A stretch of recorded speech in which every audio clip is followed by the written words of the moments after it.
बारिशों के मौसम में पानी की बौछार और ठंडी हवाएं जितनी सुहानी होती हैं, सड़कें उतनी ही सुनसान और खतरनाक।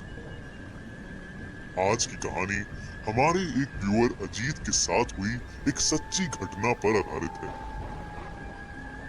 मेरा नाम अजीत है और अगस्त 2016 में मैं अपने ऑफिस के एक दोस्त कार्तिक के साथ दिल्ली से मनाली जा रहा था। हम दोनों को पहाड़ों पर घूमने का बहुत शौक था और बारिश के मौसम में रोड ट्रिप का एक अलग ही एक्सपीरियंस होता है। हमने सोचा क्यों ना इस वीकेंड हम मनाली की एक छोटी सी ट्रिप मार आए। हमारा वहाँ रात के 9 बजे तक पहुँचने का प्लान था, पर तेज बारिश की वजह से हम लोगों ने 2 घंटे का ब्रेक ले लिया। आसपास के लोगों ने हमें ऐसे मौसम में आगे जाने के लिए बहुत मना किया, लेकिन हम लोग भी ठान कर आए थे कि ये मनाली की ट्रिप तो एंजॉय करके ही घर लौटेंगे।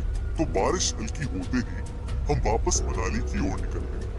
कुछ ही दूर जाते ही इतनी धुआंधार बारिश हुई कि मेरे लिए गाड़ी चला पाना मुश्किल हो रहा था। गाड़ी के शीशों पर ओस जम गई थी, जिसकी वजह से आगे का रास्ता बिल्कुल नहीं दिख रहा था। मनाली कुछ 40 किलोमीटर दूर ही था, तो हम धीरे धीरे किसी तरह गाड़ी चलाते रहे। कुछ दूर हमें चाय की एक टपरी दिखी, तो हमने वहां गाड़ी रोकी।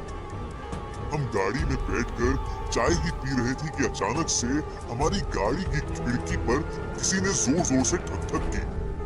मेरे दोस्त ने जब गाड़ी का शीशा नीचे किया तो हमने देखा कि एक बेहद सुंदर लड़की सफेद साड़ी में ऊपर से नीचे तक भीगी हुई हमसे कुछ कहना चाह रही है। वो बोली, साहिब, क्या आप मुझे आगे तक छोड़ देंगे? पास में ही मेरा गांव है। मुझे वो लड़की कुछ ठीक नहीं लग रही थी, लेकिन मेरा दोस्त कार्तिक उसकी खूबसूरती से बहुत ज्यादा इम्प्रेस हो गया था और उसे बिठाने के लिए मुझे इंसिस्ट करने लगा। मैंने उसकी बात मानकर उस लड़की को पीछे वाली सीट पर बिठा तो लिया, पर मेरे मन में कुछ अजीब सा खटक रहा था। मेरा दोस्त उसे कुछ ना कुछ सवाल करे जा रहा था और वो लड़की एकदम चुपचाप बैठी थी। मुझे उस लड़की की आंखों में एक अलग ही चमक दिख रही थी। बारिश और तेज हो गई और एकदम से उस लड़की ने कुछ बोलना शुरू कर दिया।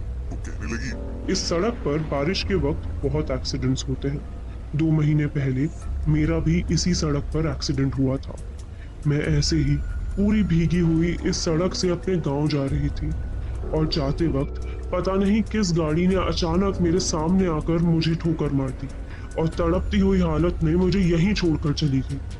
किसी ने वो गाड़ी रोकी तक नहीं। वो ये सब बोल ही रही थी कि मुझे चक्कर आने शुरू हो गए। जैसा जैसा वो कह रही थी, मुझे अपने सामने रोड पर वही सब होता हुआ दिख रहा था। मुझे दिखा कि सफेद साड़ी में एक लड़की को एक गाड़ी बहुत तेज ठोकर मार के आगे निकल गई। मेरी गाड़ी जब उस जगह पर पहुंची तो मेरी खिड़की के बगल में आकर वो लड़की जिसका एक्सीडेंट हुआ था वो मदद मांग रही थी।